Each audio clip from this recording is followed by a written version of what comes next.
evropskih volitvah vesel, je tokrat zgodba povsem drugačna. Gospod Bogovič, lepo pozdravljeni. Lep pozdrav.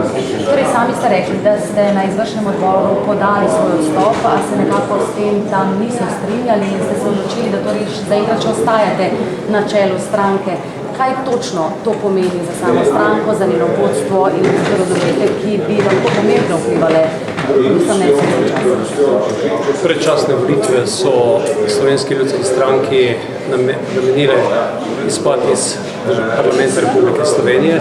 Zato je predlog izvršilnega odbora, ki ga bo sedaj obravnaval tudi glavni odbor, naš ključni organ med dvema strankoma, takšen, da skličemo predčasni volilni kongres Slovenske ljudske stranke 6. decembra letošnje leto in takrat izvoli Slovenska ljudska stranka novo vodstvo.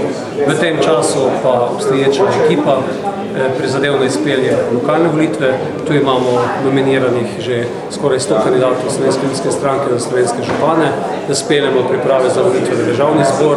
Datum 6. december pomeni, da dan po drugem krogu lokalnih volitev začenjajo teči opravila za predčasni kongres Slovenske ljudske stranke, ki bo dobilo novo vodstvo. Gospod Bogovič, hvala lepa.